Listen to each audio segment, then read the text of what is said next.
Hello. Ouais, je suis un peu enrhumé. Bon, salut à toutes et à tous. Hi guys. Ça va des crapes? Bah voilà, hein. Ouais, je m'ennuie en fait, donc je fais des vidéos.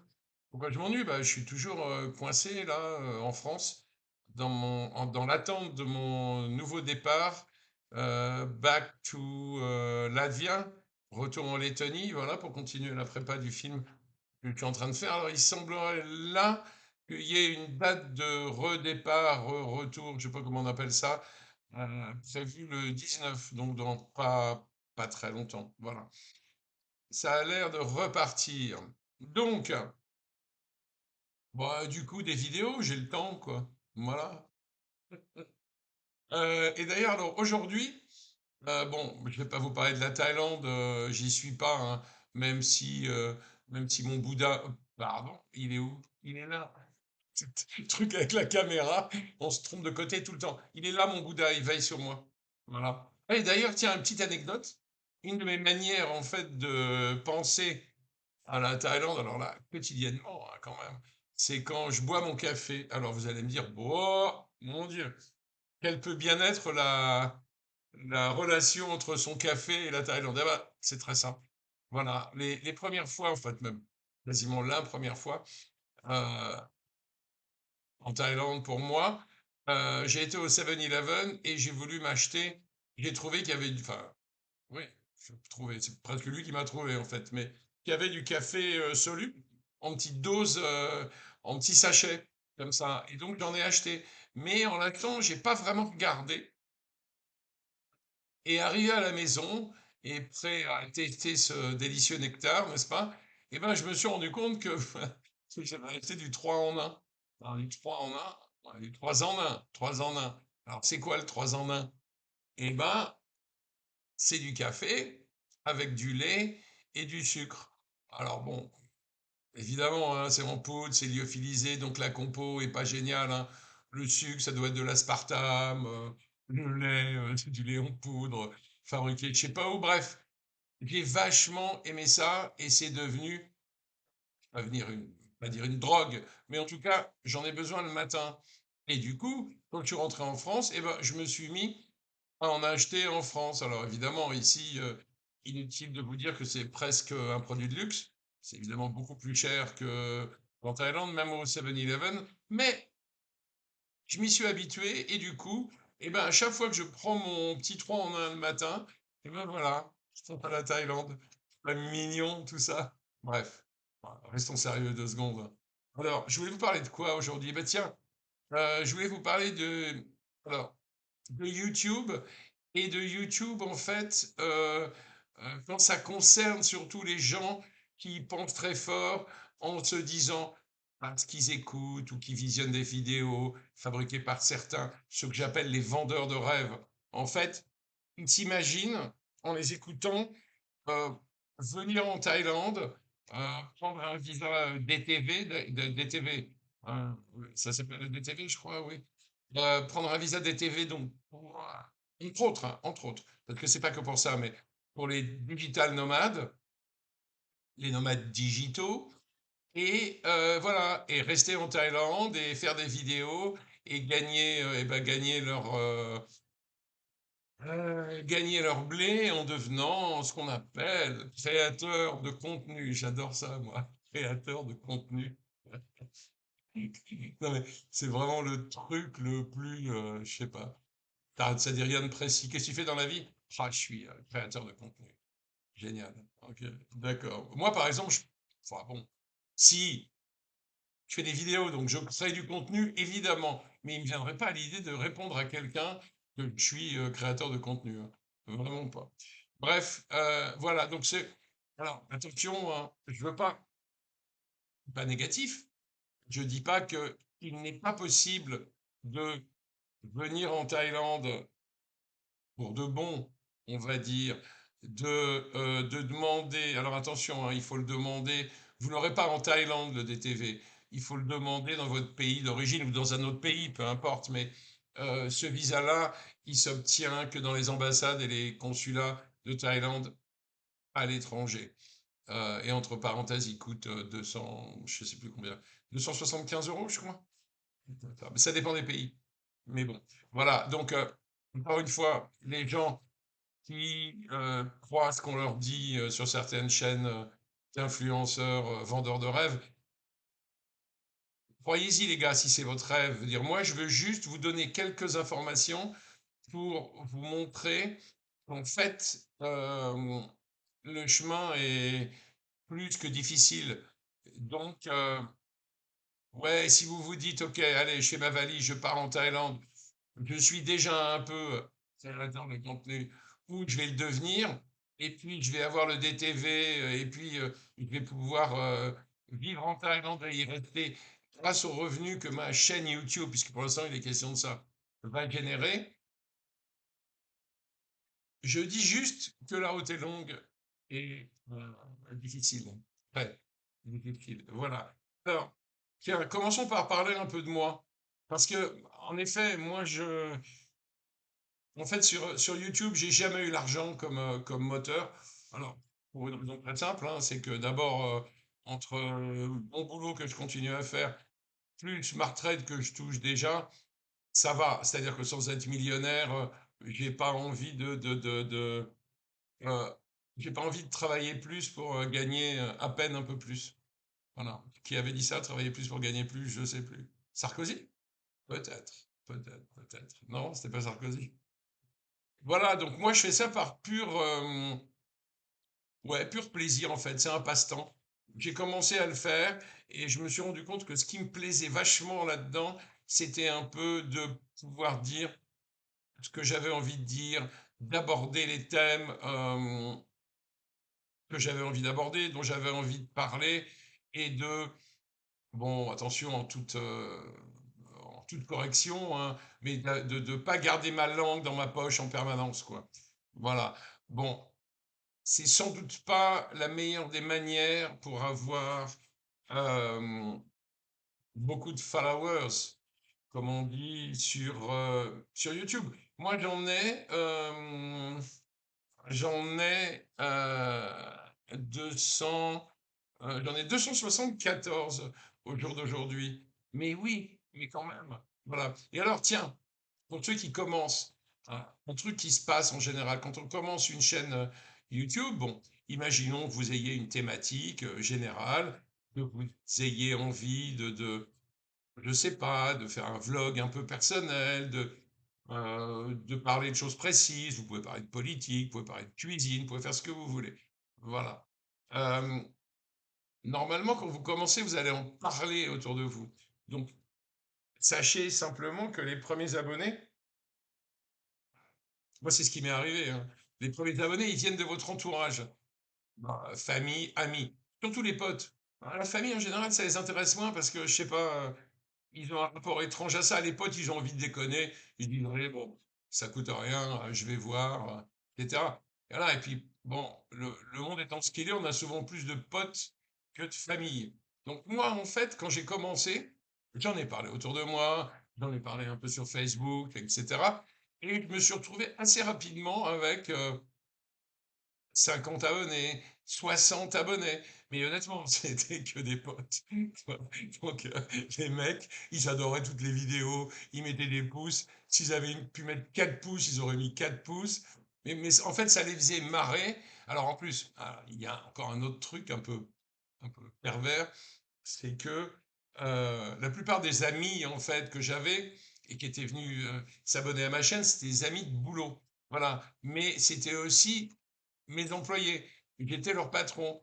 Donc, ça les faisait marrer, en fait, de me voir sur YouTube, tout en étant leur patron, et de pouvoir me casser un peu au boulot, voilà, en disant: «Ah ouais, tiens, j'ai vu ta dernière vidéo, dis donc, putain, tu avais une sale gueule, tu avais pas dormi», ou alors tu avais, comme aujourd'hui, là, d'irritation. Ouais, je viens de me raser, c'est pour ça. Un peu d'irritation sur le menton. Bref, voilà. Il faut faire gaffe, en fait, au tout début. Et puis alors, le gros problème, voilà, c'est qu'il va vous falloir grandir. Il va vous falloir grandir et que la thématique de votre chaîne YouTube va vachement compter. Voilà, puisque les gens, en fait, les gens qui vont venir voir vos vidéos et éventuellement s'abonner, bah, ils vont être attirés par la thématique de la chaîne. Voilà. Ils vont être attirés par les mots-clés quand ils font des recherches sur YouTube. Donc, il faut faire gaffe à ça. Donc, vous voyez que vous commencez là déjà à réfléchir de manière différente. Moi, par exemple, j'y ai jamais pensé. C'est que moi, les mots-clés, en fait, bah, c'est très simple, hein. C'est ce dont je parle dans la chaîne. La thématique de la chaîne, oui, alors en effet, elle est sur mon expérience, on va dire le cul entre deux chaises, entre deux pays, la France, la Thaïlande. Mais là, par exemple, en ce moment, c'est complètement autre chose. Parce qu'en Thaïlande, ben, je vais y retourner, hein. La Thaïlande m'attend, elle ne bougera pas. Je suis pas inquiet. Mais pour l'instant, j'y suis pas, donc bah, pour l'instant, je parle d'autre chose. Donc je sais pas, peut-être qu'il y a des gens que ça dérange, qui sont en mode oh là là, ils parlent plus de la Thaïlande, ils nous emmerdent, voilà, vieux con. Why not, hein. Mais bref, donc voilà, donc thématique hyper importante. Après, j'aimerais vous livrer quelques chiffres. Alors là, quand même, je vais être obligé de lire parce que vous imaginez bien que j'ai pas appris les chiffres par cœur, hein. Voilà. Alors, en tout cas, il faut quand même savoir, il y a des études qui existent, hein, sur, en fait, sur sur les revenus liés aux publications de contenu sur YouTube. Alors, déjà, la règle un peu générale, avant de vous donner les chiffres, en fait, euh, sur YouTube, euh, pour pouvoir prétendre être éligible à faire de la monétisation des revenus. Alors, je ne parle que des vidéos, je ne parle pas des autres business en ligne, etc. Mais en tout cas, il faut avoir déjà 1000 abonnés, un K, comme on dit chez nous. 1000 abonnés. Ensuite, il faut... Alors, ça, c'est le truc, vous ne pouvez pas y couper. Alors, je ne sais pas pourquoi, sur mon tableau de bord à moi, il y a marqué 500. Mais moi, j'ai toujours entendu 1000. Voilà. Donc, moi, parce que bon, 274 sur 500, allez, je ne sais pas. Peut-être si je me mets tout nu sur une vidéo, les chiffres vont monter. Non, je vous le souhaite pas, hein, ça va pas être terrible, hein, franchement. Bon, ensuite, il faut avoir également, comme truc obligatoire, avoir mis 3 vidéos en ligne dans les 90 derniers jours. Voilà. Donc, faire preuve d'une certaine régularité. Ensuite, il faut un des deux critères suivants. Euh, donc, soit 3000 heures de visionnage dans la dernière année. Moi, pour vous donner un exemple, j'en suis à 1332. Voilà. Il faudrait que j'arrive à 3000. Voilà. Et ensuite, alors, 3 millions, 3K de visionnage de ce qu'on appelle des shorts publics. Vous savez, les petites vidéos de 60 secondes que vous faites quand vous allez chez le boulanger. Bon, ça, c'est des conditions qui ne sont pas très dures. Que moi, je peux vous dire, par exemple, ah non, pardon, oh oui, alors les 3 millions, c'est dans les 90 derniers jours, hein, quand même, hein. Mais moi, par exemple, en faisant absolument n'importe quoi, c'est-à-dire que pour le dernier, je vais chez le coiffeur, je dégaine mon téléphone et, euh, et je filme le salon de coiffure, là, boum, 500 vues. Bref, moi, j'en suis à 1,8 là. Donc, en faisant n'importe quoi, et en faisant évidemment, pas tous les jours, mais tous les 4-5 jours, ben, je suis déjà à plus de la moitié. Vous voyez, donc c'est pas difficile. Bref, voilà. Alors, ces conditions, donc, pour commencer à prétendre à la monétisation, il faut maintenant les appliquer aux chiffres qui sont sur YouTube. 90% des créateurs de contenu, des gens qui font des vidéos, ne gagnent rien. 90%. Les gains s'adressent donc aux 10% restants. Vous voyez déjà le chemin là qu'il faut faire pour ceux qui se disent bah oui, je vais aller comment dire, je vais aller en Thaïlande, je vais y rester avec un DTV, bon, ou un autre visa. On parlera du DTV après. Euh, voilà les gars, il faut déjà rentrer dans les 10%, ce qui est pas donné à tout le monde, hein. Voilà. Enfin, moi par exemple, j'y suis pas. Alors que bon, je travaille pas beaucoup, mais je travaille un peu quand même. D'ailleurs, oubliez pas le travail, hein, c'est-à-dire que les chaînes YouTube, elles se font pas sans effort, hein. Il faut travailler, il faut monter, enfin voilà, il faut selon vos envies, hein, mais ça peut être plus ou moins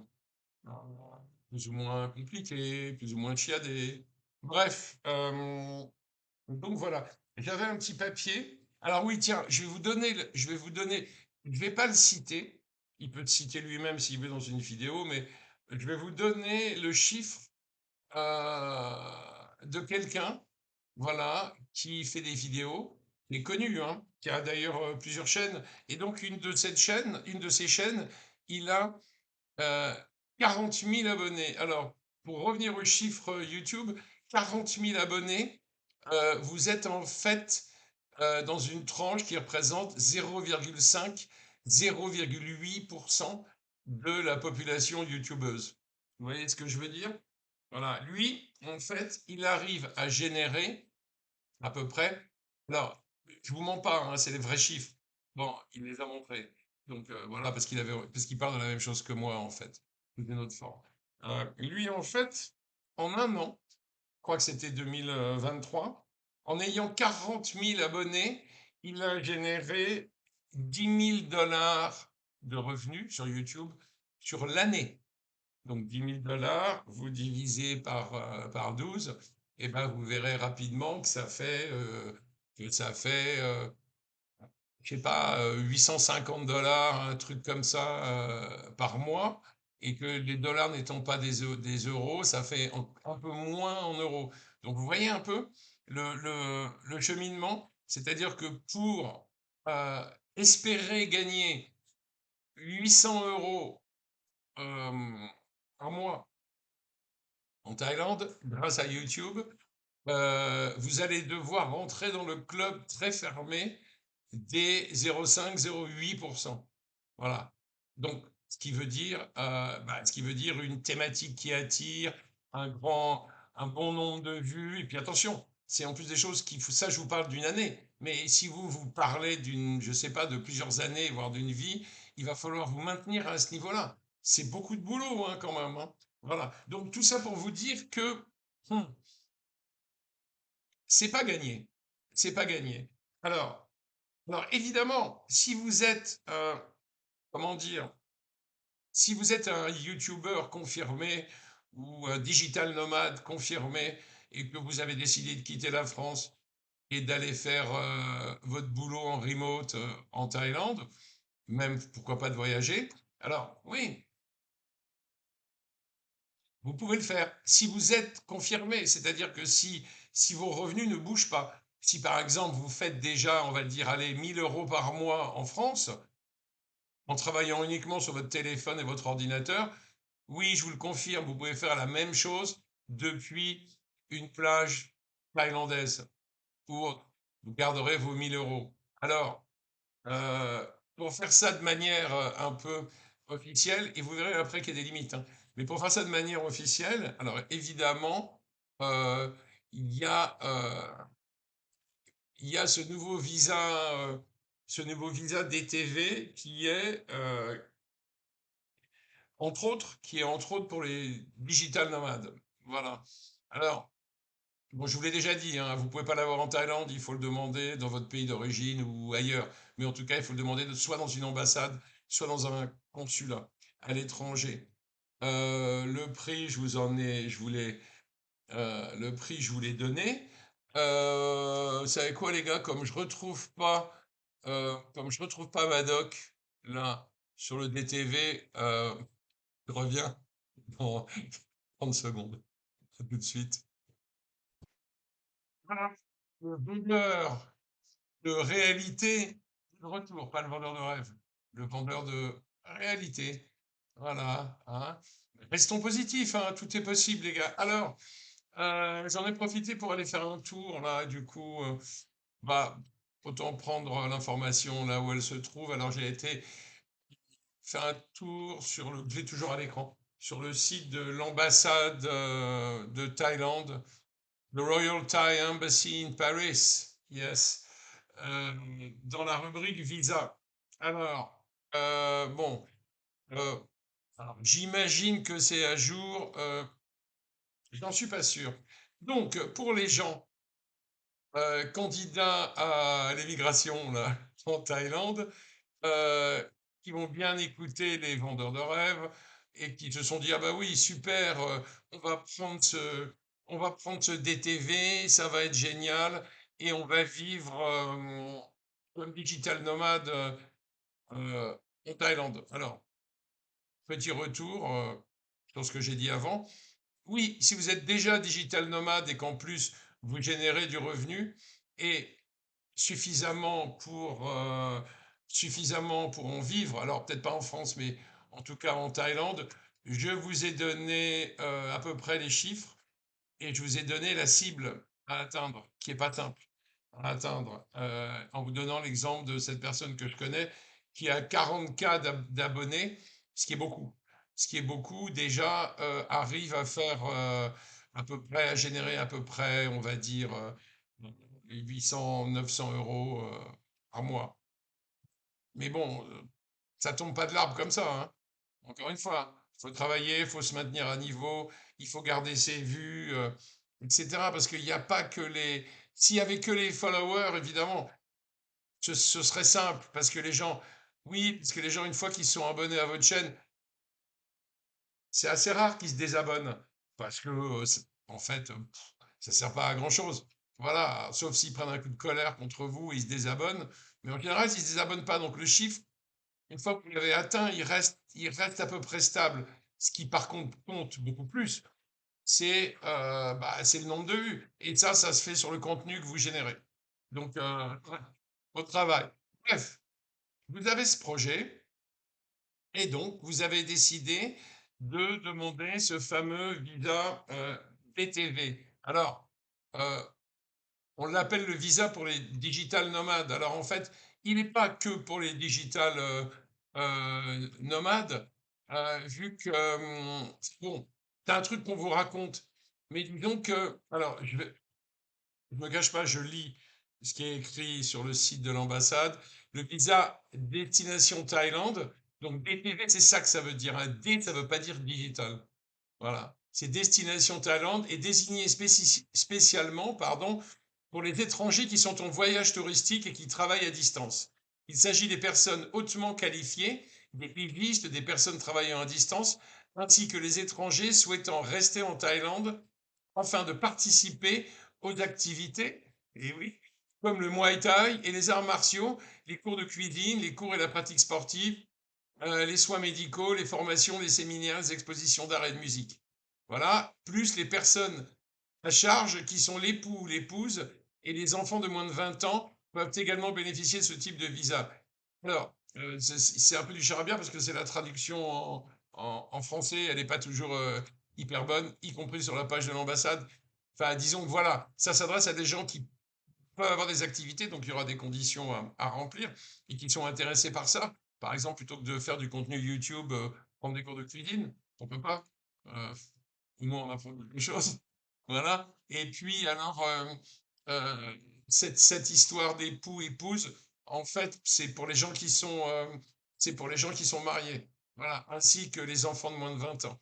Alors, premier truc, donc je vous l'ai déjà dit, ce visa, il s'obtient auprès des ambassades ou des consulats. Alors, y compris en ligne. C'est-à-dire qu'en France, vous pouvez demander ce visa à l'ambassade de Thaïlande en ligne.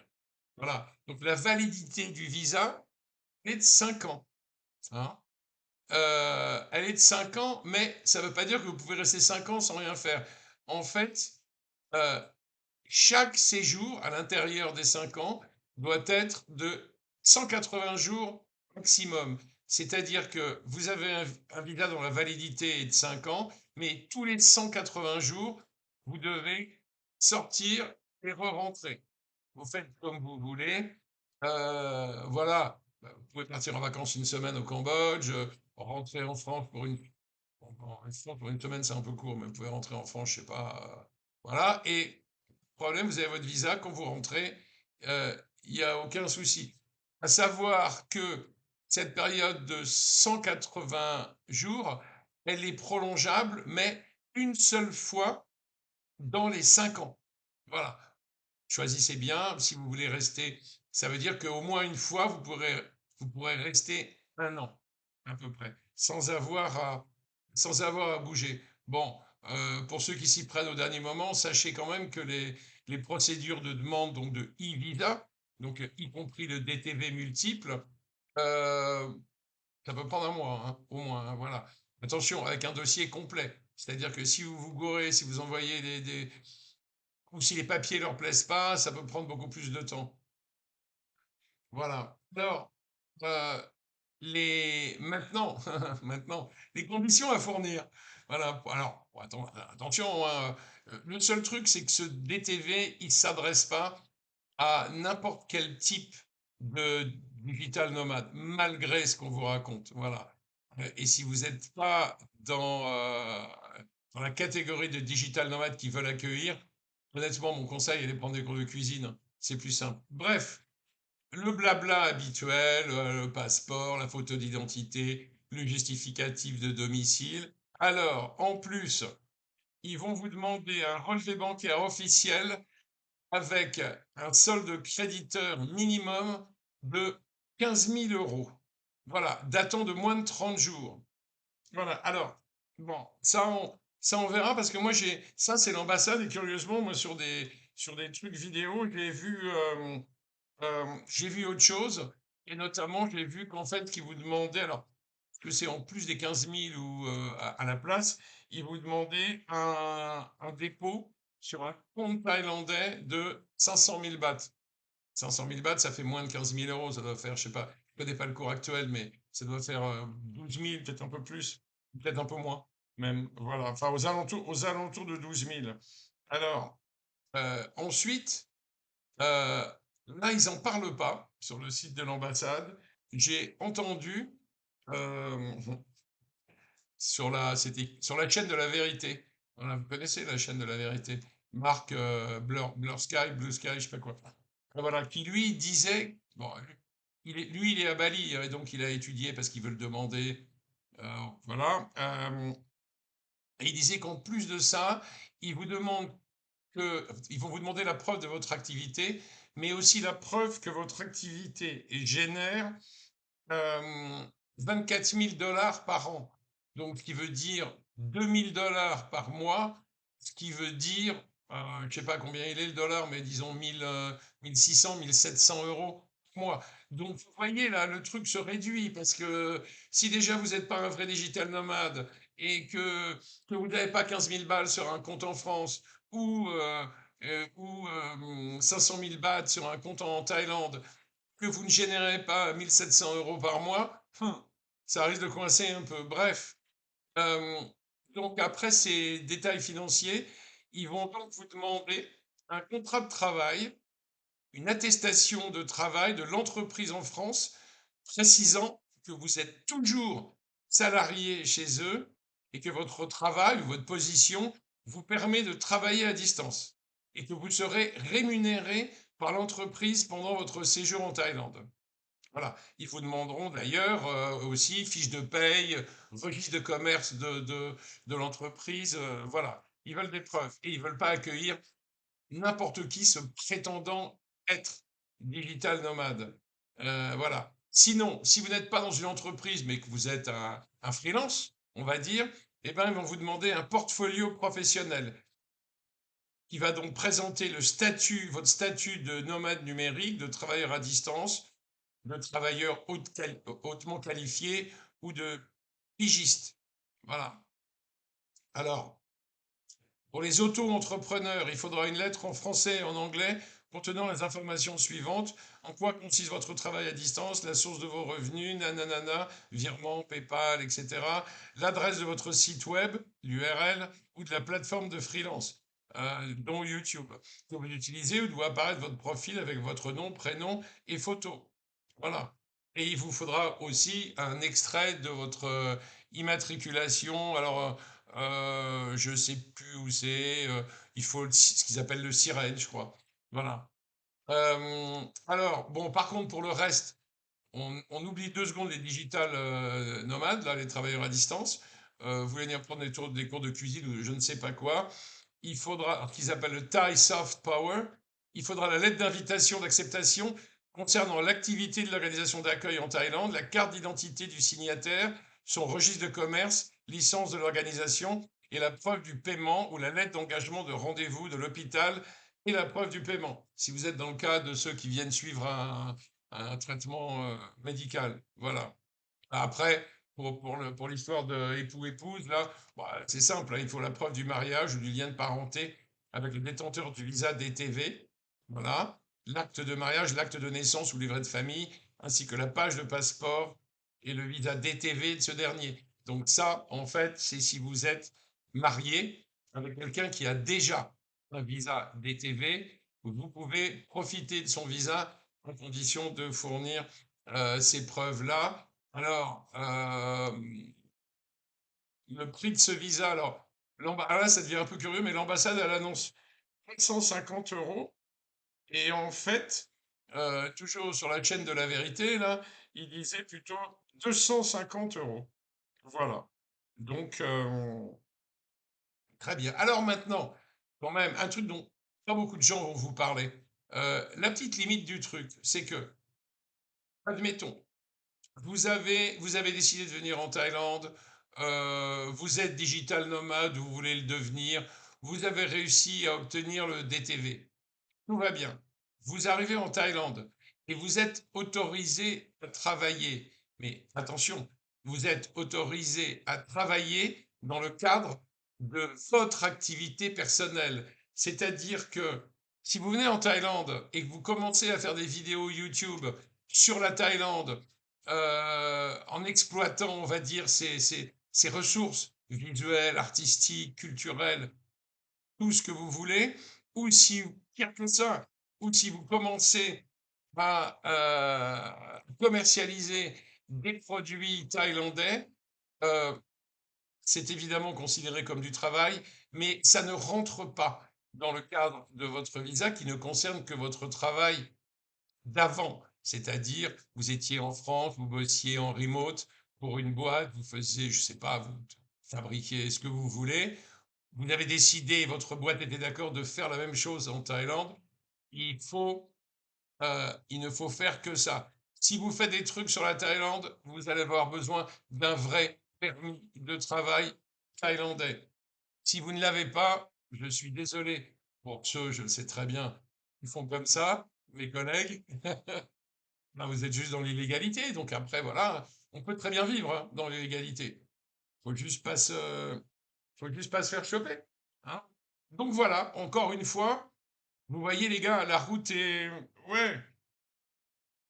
est un peu longue. La route est un peu longue. Alors, oui, dernier petit détail quand même par rapport à ça. Donc, une fois que vous avez tout ça, vous vous êtes installé en Thaïlande, vous avez votre DTV, vous continuez à travailler remotely vous continuez à faire ce que vous faisiez avant quand vous étiez en France. Vous ne touchez pas à la Thaïlande, enfin, à vos risques et périls, mais vous ne touchez pas à la Thaïlande, à son image, sans permis de travail. Ce qui va être un peu compliqué à obtenir, puisque voilà. Mais en tout cas, parce que oui, puisqu'il vous faudra être quelque part engagé par une boîte thaïlandaise, alors boîte que vous pouvez créer vous-même et vous auto-engager, ou boîte que vous pouvez trouver. En tout cas, c'est très clair et c'est marqué partout. Le visa DTV ne permet pas lui seul de travailler pour une boîte thaïlandaise. Donc, ne permet pas de, de faire ce que je viens de vous décrire. Voilà. Alors, dernier petit détail, qui n'en est pas un, la fiscalité. Donc, cet argent que vous gagnez, cet argent que vous gagnez et qui provient de l'étranger, alors d'où qu'il vienne, vous allez être imposé en Thaïlande à partir du moment, premièrement, où vous êtes là au moins 180 jours, c'est-à-dire considéré comme résident fiscal thaïlandais. Deuxièmement, imposable sur tous les transferts d'argent. C'est-à-dire que vous gagnez 1500 balles par mois dans une boîte, peu importe que vous l'ayez à l'étranger, que vous l'ayez créé vous-même ou que ce soit un truc officiel, une boîte qui a décidé de vous envoyer, vous dorez la pilule en Thaïlande et travailler sur votre ordinateur, tout l'argent que vous allez transférer sur un compte thaïlandais sera considéré comme des revenus et sera donc imposable en fonction du barème thaïlandais. Voilà les gars. Mais encore une fois, je suis désolé, c'est la réalité. Je vais pas vous vendre du rêve, j'ai pas de guide gratuit, j'ai pas tout ça. J'étudie un peu les trucs et je vous parle de la réalité.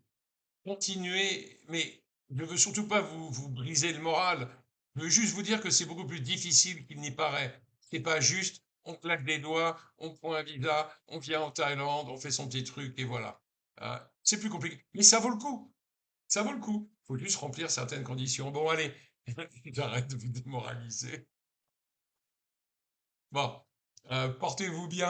À très vite pour une prochaine vidéo et j'espère depuis Riga en Lettonie. N'oubliez pas hein, de mettre un petit pouce, de vous abonner et de commenter. Merci à tous. Bye bye. Salut.